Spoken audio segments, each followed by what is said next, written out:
शहादत इमाम हुसैन रज़ी अल्लाह अन्हु और वाक़या करबला के बाद उन यजीदी फ़ौजों और यजीद के साथ क्या मामलात हुए, उनको किस तरह से जहन्नुम वासिल किया गया, आज इस वीडियो में जानेंगे। हज़रत हुसैन रज़ी अल्लाह अन्हु की कातिलों की तादाद जो तारीख़ में आई है, जो मैदान में लोग मौजूद थे, यजीदी फ़ौज मौजूद थी, उसकी तादाद 30,000 के करीब बताई जाती है। बाकी ज़हनी तौर पर या दिल में कितने खिलाफ थे उनकी तादाद रिकॉर्ड नहीं है, मगर 30,000 लोग, 30,000 यजीदी फ़ौज जो है वो करबला के मैदान में मौजूद थी। मगर हक वहीं था जहां हज़रत फ़ातिमा तो ज़हरा रज़ी अल्लाह अन्हा के बेटे खड़े थे। करबला के मैदान में तकरीबन 30,000 लोग मौजूद थे, लेकिन उनमें से 10 ऐसे अशख़ास थे, ऐसे मालून थे, ऐसे बदकिस्मत लोग थे जो 10 के करीब थे, जिन्होंने अहम किरदार अदा किया आले रसूल सल्लल्लाहु अलैहि वसल्लम को शहीद करने में। उन्होंने एक मर्तबा नहीं सोचा कि वो जिसका खून बहा रहे हैं, वो जिसको शहीद कर रहे हैं, वो नवासा रसूल सल्लल्लाहु अलैहि वसल्लम हैं, जिनके बारे में नबी पाक सल्लल्लाहु अलैहि वसल्लम ने फरमाया था, हुसैन मिन्नी व आना मिनल हुसैन, यानी मैं हुसैन से हूँ और हुसैन मुझ से हैं।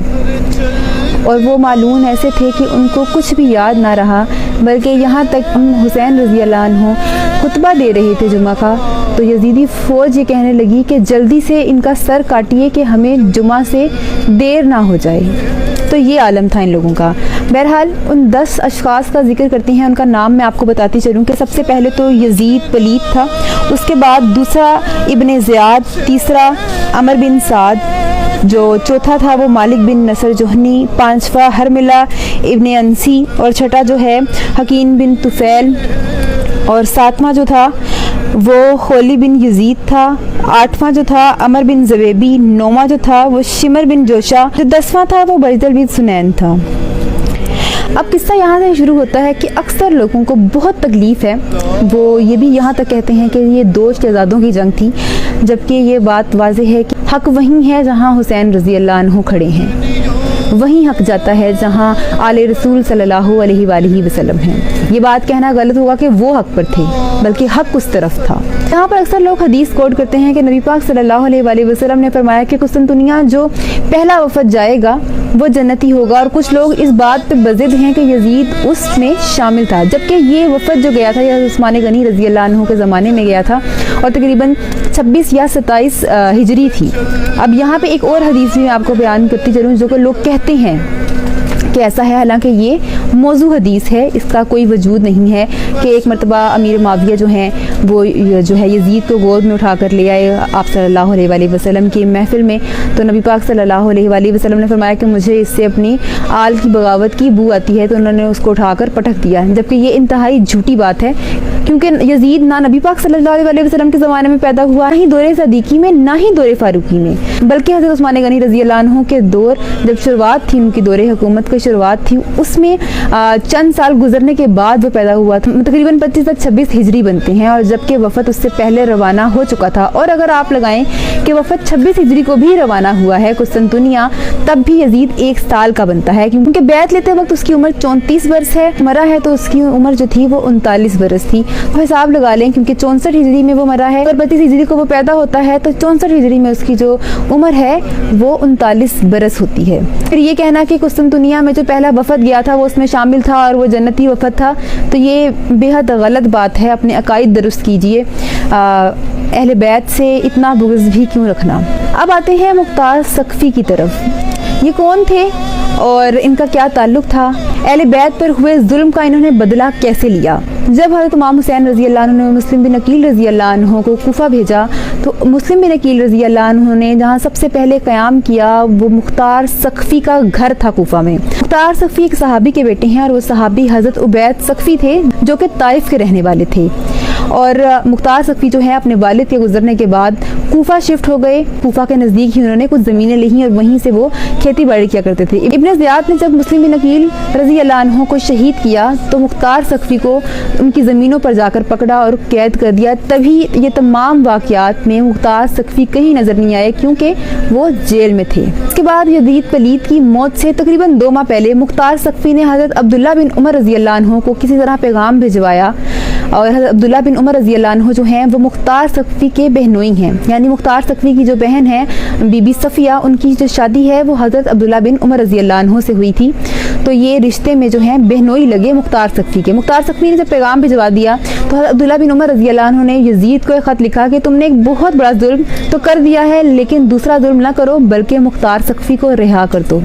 यजीद ने जो आखिरी साइन किए थे अपनी ज़िंदगी में वो मुख्तार सख्फी की रिहाई के परवाने पे किए थे। उसके बाद वो मर के मौत हुआ। इसको जिल्द का कैंसर हुआ था और जिस्म फूल गया था, रंग स्याह हो गया था, यहाँ तक कि लोग उसको देखना भी नहीं चाहते थे। और उसकी औलाद ने भी उसको घर के एक कोने में पटक दिया जहाँ उसके मुंह में कोई पानी डालने वाला भी नहीं था, और ये वहीं एड़ियाँ रगड़ रगड़ कर इबरतनाक मौत मरा, खसकम जहाँ पाक।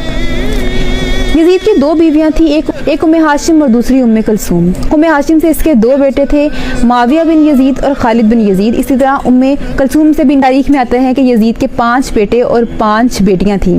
यजीद के बाद लोगों ने माविया बिन यजीद को तख्त पे लाना चाहा तो माविया बिन यजीद ने कहा कि मैं ऐसे तख्त पर थूकता हूँ जिसको पाने के लिए अहले बैत का खून बहाया गया, और वो चीख मारकर मिंबर से उतरा और हुजरे में चला गया, और कमोबेश 40 या 3 माह बाद उसका जनाजा उस हुजरे से उठा।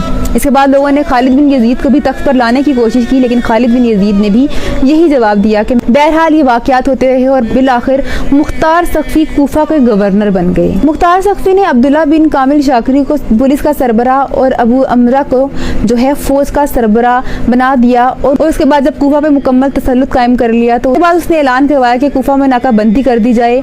अगर कोई कूफा से बाहर जाता है तो वो बताए कि उसका नाम क्या है और वो कूफा से बाहर क्यों जा रहा है।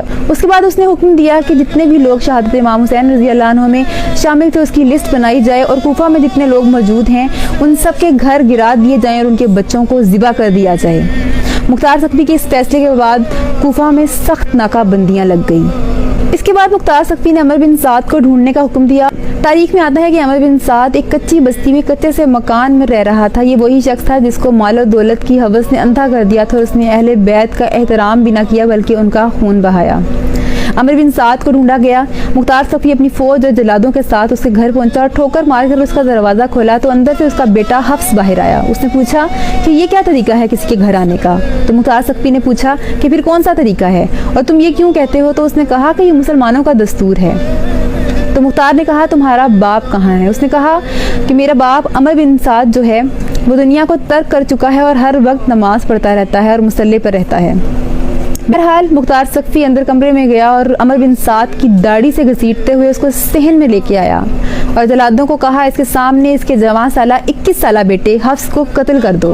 अमर बिन साद हाथ जोड़ने लगा और कहने लगा कि मैं मजबूर था, मैं अंधा हो गया था, और वही दलीलें जो हमेशा से इंसान देता आया है कि मुझे मेरी आंखों के आगे पट्टी बन गई थी, मैं इब्ने ज़ियाद की वजह से मजबूर था। यहाँ भी उसने कहा कि मैं इब्ने ज़ियाद की वजह से मजबूर था, मैं ये ना करता तो वो मुझे मार देता।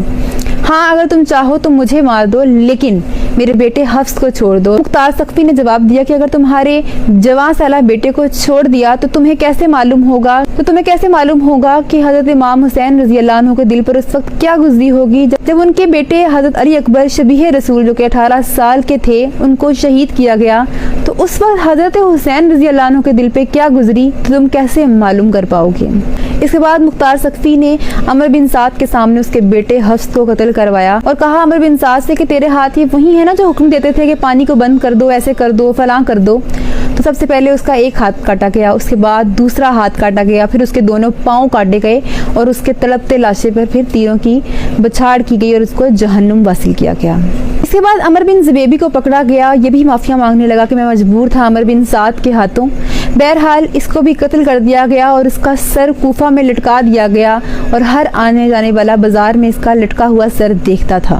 इसके बाद हरमुला को पकड़ा गया। ये वो शख्स था जिसने हज़रत इमाम हुसैन रज़ी अल्लाह अन्हु के छोटे शहजादे के गले में तीर मारा था। मुख्तार सख्फी ने इसके भी गले में तीर मरवाया और इस पे तीरों की बरसात करके जहन्नुम वासिल किया। इसके बाद बैदन बिन सुनैन को पकड़ा गया। ये वो बदबख्त शख्स था जिसने हज़रत हुसैन रज़ी अल्लाह अन्हु की उंगली मुबारक से अंगूठी उतारना चाही तो वो अंगूठी चांदी की थी, उतर नहीं रही थी। सुनैन ने हज़रत हुसैन रज़ी अल्लाह अन्हु की वो उंगली मुबारक जो है वो काट दी और अंगूठी उतार ली।